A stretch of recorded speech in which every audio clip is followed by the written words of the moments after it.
3 нафар дар Хорух ба ҳукми абад маҳкум шуданд. ҳаракати қатораҳои мусофирбарӣ миёни Русия ва Тоҷикистон ки 2 сол аст мутаваққиф шуда буд, аз 16 август аз сар гирифта мешавад.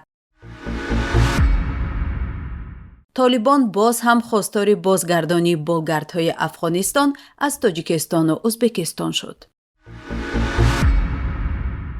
کوچ بستن به روسیه ریکورد زد. 3 مهاجران کاری در روسیه را شهروندان تاجیکستان تشکیل می دهند.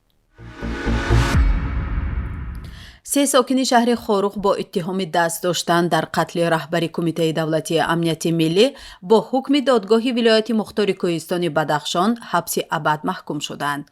حکم دادگاه روز 5 آگوست صادر شده است. از این بیشتر خبر را همکارم صفیه واحدова گزارش می‌دهد.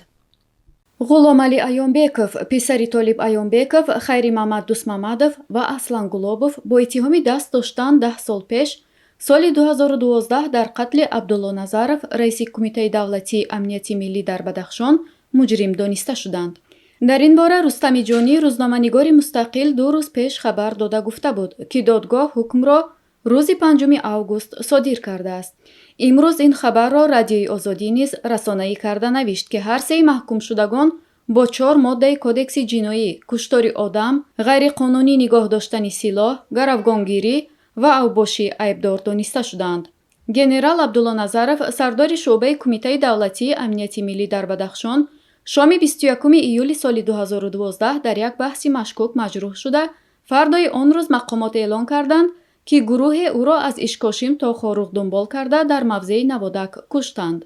منبع‌های بی‌طرف می‌گفتند گنرال نظرов در حالت مستی و بچه‌های بومی در افتاده به سبب به آنها دشنامی قبیح می‌دهد. دشنامی او باعث جنجال می‌شود. عبدالله نظرов در این گریبانگیری به قول افتیده سرش به سنگ بر می‌خورد. او را بچه‌های خوروخ زنده تا بیمارخانه می‌رسانند. او در آنجا می‌میرد. مرگ او معماهای زیادی را باقی مانده است که تا هنوز افشا نشده‌اند.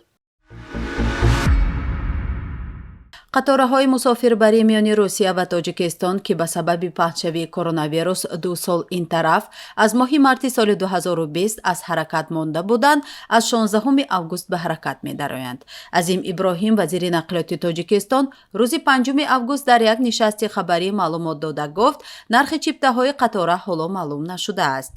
ماه گذشته کارخانه واحد دولتی راه آهنی تاجیکستان اعلان کرده بود که از 30 آگوست حرکت راه آهن بین روسیه و تاجیکستان از سر گرفته می شوند. اولین قطار 16 آگوست در مسیر کولوب ولگاگراد به حرکت آغاز می کند.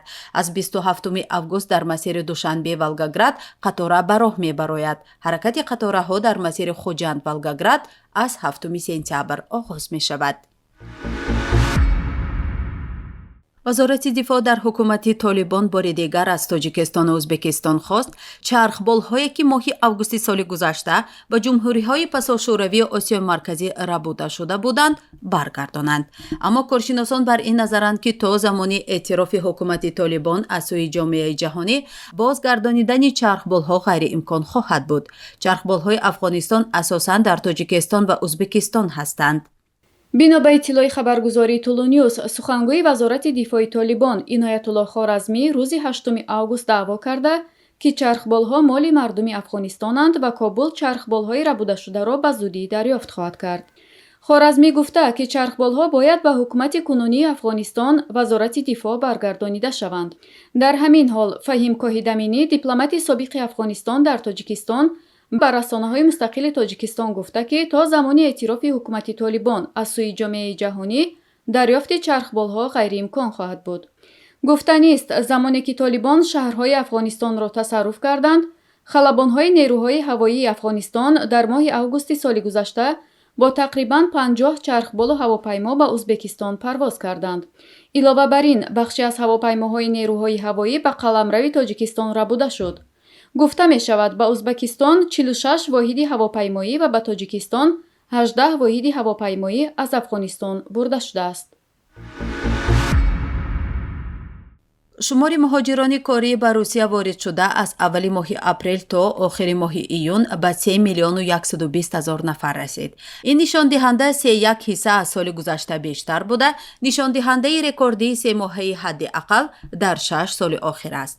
Дар ин 3 моҳ 3 миллиону 160 ҳазор нафар хориҷиён дар маҳалли будубош худро ба қайд гузошта, 3 миллиону 120 ҳазор нафарашон ҳадафи сафарро кор гуфтаанд.